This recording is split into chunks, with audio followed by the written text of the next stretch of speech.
You see the reason why, ఎందుకు నేను ఆయన దయను పొందుకున్నానంటే నా పైన ఏదో స్పెషల్ ఫేవర్ అని కాదు. ఆల్దో మై హస్బెండ్ బిలీవ్స్, మా హస్బెండ్ అంటాడు నువ్వు ఎక్కడికైనా వెళ్తే నీకు ఫేవర్ వచ్చేస్తుంది, నువ్వు వెళ్ళిపోను అంటాడు. బట్ ఐ బిలీవ్, నేనేం నమ్ముతానంటే నేను ఎప్పుడు ఆయన ముఖకాంతి వైపు ఎదురు చూస్తూ ఉంటాను.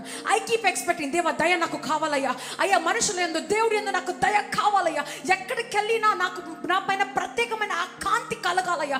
వెన్ యూ ఎక్స్పెక్ట్ సంథింగ్, దేవుడి ఎదుటి నుంచి నువ్వు ఏదైనా ఎక్స్పెక్ట్ చేసినప్పుడు ఆయన నేను డిసప్పాయింట్ చేయడు. He will never disappoint you. కొన్నిసార్లు మనం ఏమనుకుంటామంటే అబ్బా ఇప్పుడు అంత పెద్ద లైనా, సర్లే ఏం చేస్తాం కర్మ, నేను లేట్ వస్తే ఇలాగే ఉంటుంది, అంతేలే నా పరిస్థితి. దేవుడి పైన ఏమాత్రం మనం ఆధారపడకుండా మనం ఇంకా అదే లైన్లో నించొని పర్లేదు నా కర్మ నేను అనుభవిస్తాను, నేను చేసుకున్న దానికి నేను అనుభవిస్తానని నువ్వు ఆధారపడకుండా వెళ్తావు కనుక ఆయన దయని చూడవు. నేనేం చేశాను ఆ సమయంలో, దేవా నాకు తెలుసు నేను లేట్ వచ్చానని, కానీ నేనేం చేయలేని పరిస్థితి అయ్యా. మనుషులు ఎందుకు దయ, దేవుడు ఎందుకు దయను పుట్టిస్తానని వాక్యంలో రాస్తుంది కదా, నాకు దయను పుట్టించు, నేను ఫ్లైట్ మిస్ అవ్వకూడదయ్యా అని నేను నీ వైపు చూస్తున్నాను. ఇర్మియా 33:3 రాసుంటుంది, ఎవరు నాకు మొర పెట్టగా, నీవు నాకు మొర పెట్టగా నేను నీకు ఉత్తరం ఇచ్చేదాను. Can you read that for me? ఇర్మియా గ్రంథము 33:3 నాకు మొరపెట్టుము, నేను నీకు ఉత్తరం ఇచ్చేదను, నీవు గ్రహింపలేని గొప్ప సంగతులను గూఢమైన సంగతులను నీకు తెలియజేతును. నాకు మొరపెట్టుము. మీరు మొరపెడుతున్నారా? నీ పైన నువ్వే ఆధారపడుతున్నావా? నేను చేసిన కర్మ, నేను చేసిన క్రియలు, నేను ఇలా వచ్చినందుకు అని నీ పైన బ్లేమ్ చేసుకుంటున్నావా? నువ్వు చేసిన తప్పులన్నీ పక్కన పెట్టి ఆయన గొప్ప కృపా సత్య సంపూర్ణుడు పరిశుద్ధులకు ఆయన చేతి వైపు ఆధారపడుతున్నావా?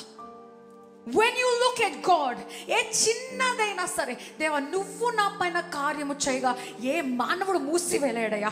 నువ్వు ఏది అడిగినా, నువ్వు అక్కడ రాసి ఇంత బ్యూటిఫుల్, మళ్ళీ చదవమ్మా ఒకసారి అది. నువ్వు నాకు మొరపెట్టుము, నేను నీకు ఉత్తరం ఇచ్చేదను, నువ్వు గ్రహింపలేని గొప్ప సంగతులను నువ్వు గ్రహింపలేవంట. నీ ఊహకి కూడా అందదంట ఆయన చేసే కార్యము. నువ్వు ఇమాజిన్ కూడా చేయలేవంట. ఈ లైన్ స్కిప్ అవుతుందా, నీకు ఆ ఉద్యోగం వస్తుందా, ఆ బాస్ నిన్ను యాక్సెప్ట్ చేస్తుందా, అసలు నీకు అనుకోకున్నటువంటి కార్యము చేస్తాడంట. నువ్వు గ్రహింపలేని గొప్ప, అందరు గొప్ప అని చెప్పండి, ఆ పెద్ద కార్యము నీకు జరుగును గాక. గొప్ప కార్యములు ఈ వారము నీకు జరుగును గాక. ఆశ్చర్యమైన కృప నీ పైన కుమ్మరింపబడును గాక. గ్రహింపలేని గొప్ప కార్యములు, గొప్ప గూఢమైన సంగతులు అంటే సీక్రెట్స్. పక్కన వారికి చెప్పండి, దేవుడు నీకు సీక్రెట్ చెప్తాడు. God will reveal to you the secrets. సామర్థ్యుడికి రానిది నీకు వస్తుంది, ఎందుకంటే ఆయన ముఖకాంతి నీ పైన ఉంది కాబట్టి. ఆయన నీకు ద్వారం తెరిచాడు కాబట్టి. ఆయన ద్వారం తెరిస్తే ఏ క్రూ మెంబర్ అయినా, ఏ పైలట్ అయినా బండ ఆపాల్సిందే. హల్లెలూయా. నువ్వు గ్రహింపలేవంట. అందుకే కొన్నిసార్లు దేవుని అడగటం మానద్దు. Stop depending on yourself. నీ పైన ఆధారపడటం మానేసి, నువ్వు చేసిన కార్యాలు, నీ టైమింగ్, నీ బలహీనత, మనందరికీ బలహీనతలు ఉన్నాయి, మనందరికీ ఏదో ఒక ప్రాబ్లం ఉంటుంది. But depend on God's favour. ఈ వారము మీరు దేవుడి యందును మనుషులందును కృపను పొందుకోబోతున్నారు. ఆమేన్. హల్లెలూయా, హల్లెలూయా. యు సీ యాక్ట్స్ చాప్టర్ 12 లో రాసుంటది, అపోస్తుల 12లో రాసుంటది. పేతుర్ని అరెస్ట్ చేస్తారు. అరెస్ట్ చేసినప్పుడు చేతులకి కాళ్ళకి సంకెళ్ళు కట్టేస్తారు. పెద్ద ఇనుము, అయ్యన్ని తెలుగులో ఏమంటారు, ఇనుము అంటారు కదా, ఇనుము.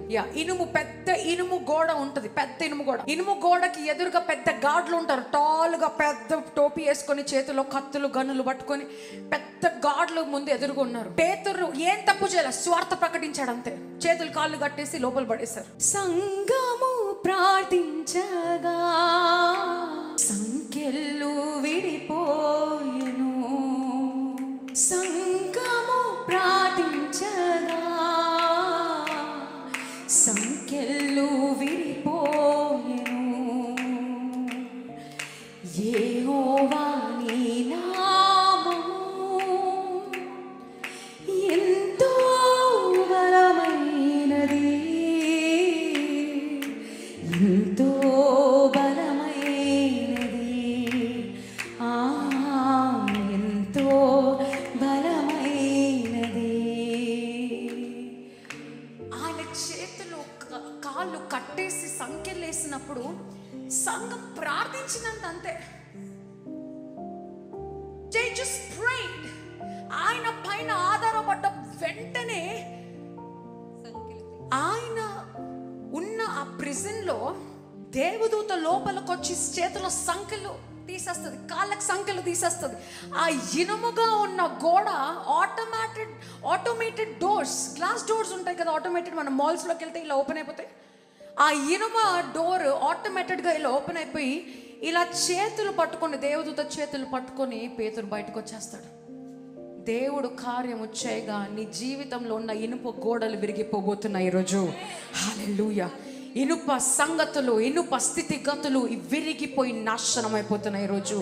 హల్లెలూయా. ఎంత మొండిబారిన జీవితమైనా సరే నువ్వు ప్రార్థించగా, నువ్వు మొరపెట్టగా నీకు తెలియని గూఢమైన అసాధ్యమైన గొప్ప కార్యములు జరగబోతున్నాయి. హల్లెలూయా. Thank you lord.